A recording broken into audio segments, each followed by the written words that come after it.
मुख्य कार्यपालिका का अर्थ किसी भी शीर्ष पर उस संगठन के प्रमुख का पद होता है जो संगठन के सभी अधिकारियों और कर्मचारियों और उनकी कार्यविधियों पर कंट्रोल रखता है। जैसे व्यावसायिक संगठन में शीर्ष यानी टॉप पर जो मैनेज करता है, जो सिस्टम बनाता है, उसको महाप्रबंधक बोलते हैं, उसको सामान्य प्रबंधक भी बोलते हैं। मुख्य कार्यपालक की पद की आवश्यकता क्यों पड़ती है? मुख्य कार्यपालक होगा तो क्या होगा, अगर नहीं होगा तो नुकसान क्या होगा? चलो देखो, प्रशासनिक अनियमितताओं यानी जो काम सही ढंग से रूटीन में नहीं हो रहा है, विलंब यानी देरी से हो रहा है, भ्रष्टाचार यानी भ्रष्टाखोरी हो रही है, पैसा ज़्यादा खराब हो रहा है, इन चीज़ों को दूर कौन करेगा? कार्यपालक करेगा। प्रशासन में कुशलता पैदा कौन करेगा? कार्यपालक करेगा। मितव्ययिता कौन लाएगा? कार्यपालक लाएगा। मितव्ययिता का अर्थ नीचे लिखा हुआ है, क्या लिखा हुआ है? मितव्ययिता का मतलब उपभोग्य संसाधनों की खपत में मितव्ययी होना यानी पैसे को बचाना, बर्बादी से परहेज करना। जनता का कल्याण कौन करेगा? कार्यपालक करेगा। उत्तम सेवाएं कौन देगा? कार्यपालक देगा। देश की सुरक्षा की बात कौन करेगा? कार्यपालक करेगा। उसे मजबूत कौन बनाएगा? कार्यपालक बनाएगा। जातीय, सांप्रदायिक एवं प्रादेशिक आदि चुनौतियों का सामना कौन करेगा? कार्यपालक करेगा। सांप्रदायिक शब्द है, इसका मतलब होता है कि ऐसी परिस्थितियां का उत्पन्न होना जिससे व्यक्ति किसी अन्य धर्म के विरोध में अपना व्यक्तित्व प्रस्तुत करे, सांप्रदायिकता कहलाता है। मुख्य कार्यपालिका के प्रकार बड़े प्रश्न पूछे जाते हैं इससे संबंधित।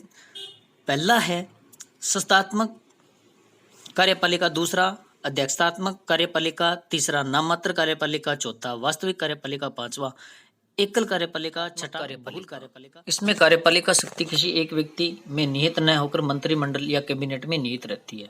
इसे मंत्रिमंडलात्मक शासन भी कहते हैं। साथ ही कार्यपालिका व्यवस्थापिका के प्रति उत्तरदायी होती है और इसे फिर उत्तरदायी शासन भी कहा जाता है।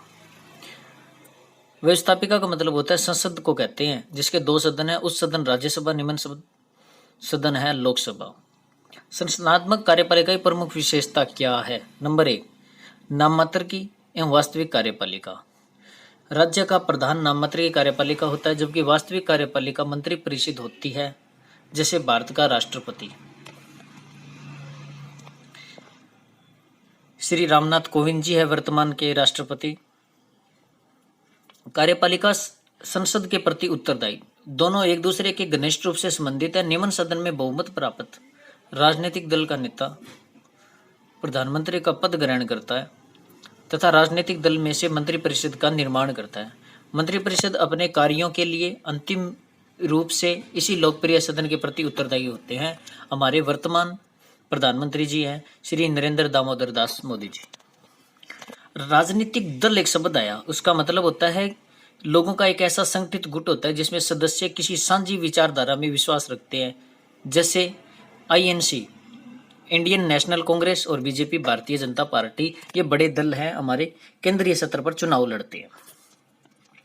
मंत्रिपरिषद क्या होता है? मंत्रिपरिषद का गठन प्रधानमंत्री की सलाह से राष्ट्रपति करता है। मंत्रिपरिषद में उन्हीं व्यक्तियों को शामिल किया जाता है जो संसद के सदस्य होते हैं। इनके अलावा सदस्यों को शामिल नहीं किया जाता। अनिश्चित कार्यकाल, संस्थात्मक कार्यपालिका का कार्यकाल निश्चित होता है। यदि वह संसद द्वारा कार्यपालिका के प्रति अविश्वास प्रस्ताव प्रकट किया जाता है तो कार्यपालिका को अपने पद से त्यागपत्र देना पड़ता है।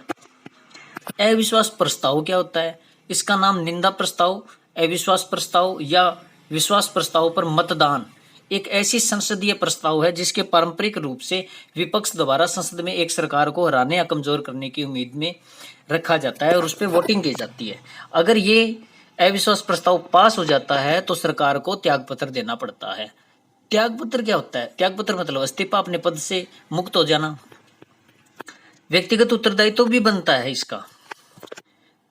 मंत्रिमंडल के सदस्य अपने अपने विभागों के अध्यक्ष होते हैं। विभागों का कार्य संचालन उनके नेतृत्व में संपन्न होता है।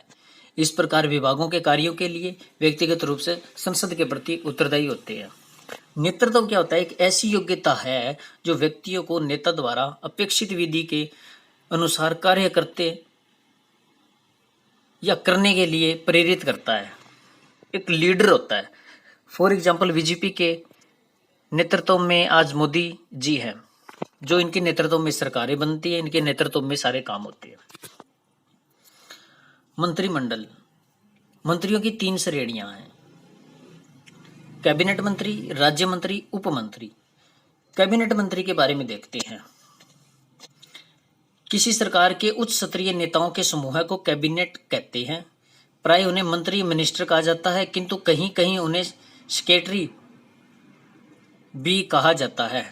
सेक्रेटरी है ये शब्द, सॉरी, जाता है। कैबिनेट के सभी सदस्य संसद के सदस्य होते हैं या नियुक्ति के थोड़े समय यानी 6 महीने के अंदर बाद में उन्हें सदस्यता लेनी पड़ती है या निर्वाचित होने के लिए जरूरी है। राज्य मंत्री, राज्य मंत्री को स्वतंत्र प्रभार के रूप में भी जाना जाता है। स्वतंत्र प्रभार का मतलब क्या है कि एक स्वतंत्र रूप से काम करना।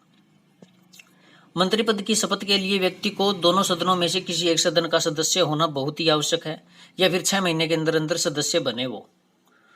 राज्य मंत्री कैबिनेट मंत्री के सहायक के रूप में कार्य करता है और कैबिनेट की मीटिंग में भाग नहीं ले सकता, परंतु सुविधाएं उसे मंत्री वाली ही मिलती है और जरूरत पड़ने पर कैबिनेट की मीटिंग में अपनी बात रख सकता है।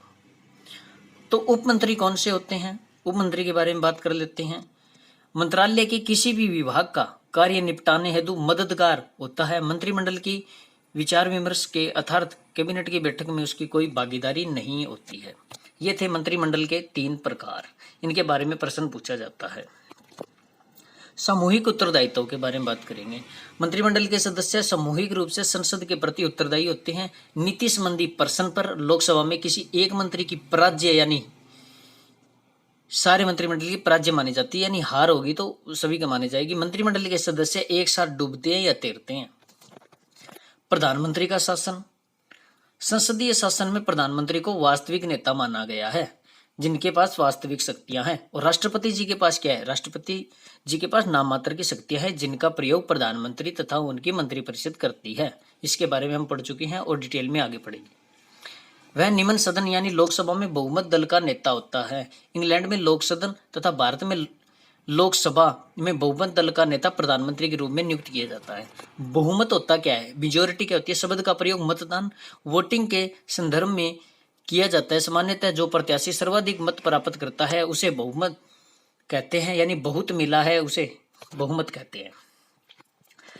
अध्यक्षात्मक कार्यपालिका, इसकी विशेषता है इकाई कार्यपालिका, यानी अध्यक्षात्मक शासन में नाम मात्र की एवं वास्तविकता कार्यपालिका में कोई अंतर नहीं होता है। समस्त शक्तियां राष्ट्रपति के केंद्रित होती है, यानी केंद्रित उन्हीं के ही हाथ में होती है तथा वही वास्तविक कार्यपालिका होता है। नंबर 2, कार्यपालिका एवं व्यवस्थापिका का अलग अलग होना, मतलब इसमें कार्यपालिका और व्यवस्थापिका में पृथक्करण होता है। व्यवस्थापिका का मतलब संसद है एवं यह मॉन्टेस्क्यू के शक्ति पृथक्करण सिद्धांत पर आधारित है। कार्यपालिका के सदस्य न तो संसद के सदस्य होते हैं और न ही उसके प्रति उत्तरदायी होते हैं। संसद व कार्यपालिका एक दूसरे से स्वतंत्र रहती है। अगला है कार्यकाल की निश्चितता। अध्यक्षात्मक कार्यपालिका का कार्यकाल निश्चित होता है। कार्यपालिका प्रधान राष्ट्रपति का निर्वाचक एक निश्चित अवधि के लिए किया जाता है। संसद के विश्वास अविश्वास का उसे कार्यकाल पर कोई प्रभाव नहीं पड़ता है। कार्यपालिका प्रधान को एक निश्चित प्रक्रिया यानी महाभियोग के द्वारा पदच्युत किया जा सकता है। पदच्युत का मतलब होता है पद से हटाना। महाभियोग क्या होता है पढ़ेंगे। वो प्रक्रिया, इसका इस्तेमाल राष्ट्रपति और सुप्रीम कोर्ट या हाई कोर्ट के जज को हटाने के लिए किया जाता है। इसका जिक्र संविधान के अनुच्छेद 61, 124 और 217, 218 में मिलता है। महाभियोग प्रस्ताव सिर्फ तब लाया जा सकता है जब संविधान का उल्लंघन, दुर्व्यवहार या अक्षमता साबित हो जाए। नाममात्र कार्यपालिका सर्वोच्च प्रशासनिक शक्ति प्रदान की गई है, किंतु व्यवहार में जिनका प्रयोग किसी अन्य के द्वारा किया जाता हो। प्रशासन के समस्त कार्य उसी के नाम से संचालित किए जाते हैं, जबकि उन कार्यों के संपादन में वास्तविक शक्ति का प्रयोग वास्तविक कार्यपालिका द्वारा किया जाता है। तो वास्तविक कार्यपालिका क्या है? भारत में राष्ट्रपति का पद नाम मात्र की कार्यपालिका है। वास्तविक शक्ति प्रधानमंत्री उनकी मंत्रिपरिषद के हाथों में रहती है, वो आगे काम करते हैं। समस्त शक्तियों का वास्तव में उपयोग प्रधानमंत्री उनकी मंत्रिपरिषद द्वारा किया जाता है, यही कार्यपालिका कहलाती है। देशात्मक शासन प्रणाली में वास्तविक कार्यपालिका शक्ति राष्ट्रपति में निहित है। एकल कार्यपालिका क्या होती है? समझ शक्तियां एक ही व्यक्ति में निहित होती है, जैसे अमेरिका का राष्ट्रपति एकल कार्यपालिका का सर्वोत्तम उदाहरण है। तो बहुल कार्यपालिका क्या है? बहुल कार्यपालिका में कार्यपालिका की शक्तियां विभिन्न व्यक्तियों में बंटी होती है। स्विट्जरलैंड में कार्यपालिका का सत्ता 7 सदस्यों के एक संघीय परिषद में निवास करती है और एक ही पार्टी से नए लिए जाकर विभिन्न दलों का प्रतिनिधित्व करते हैं। और अपने भारत है वो भी बहुल कार्यपालिका का उदाहरण है। मुख्य कार्यपालिका के कार्य एवं शक्तियों के बारे में पढ़ेंगे। कार्य दो भागों में बांटे गए हैं, राजनीतिक कार्य, प्रशासनिक कार्य। राजनीतिक कार्य क्या है पहले पढ़ेंगे। मुख्य कार्यपालिका को समन्वय एवं सहयोग की स्थिति बनाकर रखनी होती है। समन्वय मतलब तालमेल अच्छा होना चाहिए, तालमेल अच्छा होगा तो काम अच्छा होगा। निर्धारित योजनाएं, जो पहले से योजनाएं बनाई गई है, क्रियान्वित करना यानी उनको लागू करना कार्यपालिका का दायित्व है, ये भी काम करना चाहिए। लोक कल्याणकारी योजनाओं को यानी सामाजिक रूप से जन कल्याण हो, योजनाओं को क्रियान्वित करके ही जन समर्थन की प्राप्ति की जा सकती है, लोगों से वोट लिए जा सकते हैं। सीधी बात तो ये है, अगर बढ़िया काम करेगा तो उसको वोट लोग देंगे, उसकी तरफ आकर्षित होंगे, खींचे चले जाएंगे। चौथा है मुख्य कार्यपालिका जन इच्छाओं एवं जन समस्याओं को जानने तथा विशाल जनमत तैयार करने की दिशा में भी प्रयासरत रहती है, कोशिश करती है, क्योंकि जनमत ही आधुनिक लोकतंत्र का प्रमुख आधार है। लोकतंत्र शब्द का मतलब होता है जनता का शासन, आधुनिक मतलब इस समय बात कर रहे हैं। मुख्य कार्यपालिका का आवश्यक पड़ने पर संसद व जनता का मार्ग निर्देशन भी करती है। तो ये थे हमारे राजनीतिक कार्य। प्रशासनिक कार्य क्या है पढ़ेंगे। लूथर गोलिक एक राइटर थे जो पोस्ट कोरम का सिद्धांत दिया था। इसमें क्या था, पोस्ट कोरम में देखो शुरू में पी है, पी का मतलब प्लानिंग, ओ का मतलब ऑर्गेनाइजेशन, स्टाफिंग, डायरेक्शन और सी ओ का कोऑर्डिनेशन, आर का रिपोर्टिंग और बी का बजटिंग के बारे में बताया गया। 1 बाय 1 पढ़ेंगे, इनके बारे में थोड़ा थोड़ा पढ़ेंगे। नियोजन क्या होता है? किसी भी कार्य को करने से पहले उसकी योजना तैयार करना नियोजन कहलाता है। आप भी पढ़ने में योजना बनाते हैं, एग्जाम नज़दीक आते तो हम योजना बनाते हैं भी कितना सिलेबस किस हिसाब से कवर करना है। जैसे प्रधानमंत्री का यह दायित्व होता है कि वह शासन के कुशल संचालन हेतु मंत्रियों की सहायता से नीति निर्माण करे, बढ़िया बढ़िया पॉलिसी बनाए। नंबर 2 संगठन ऑर्गेनाइजेशन। 11th क्लास में संगठन के बारे में पढ़ चुके हैं। प्रशासनिक सफलता प्राप्त करने के लिए एक सुव्यवस्थित संगठन बनाना, सही ढंग से एक सिस्टम बनाकर एक संगठन बनाना जिसमें ज़्यादा लोग काम करते हैं। संगठन की रूपरेखा व्यवस्थापिका निर्धारित करती है यानी संसद निर्धारित करती है, किंतु इसका आंतरिक स्वरूप कार्यपालिका द्वारा निर्धारित किया जाता है।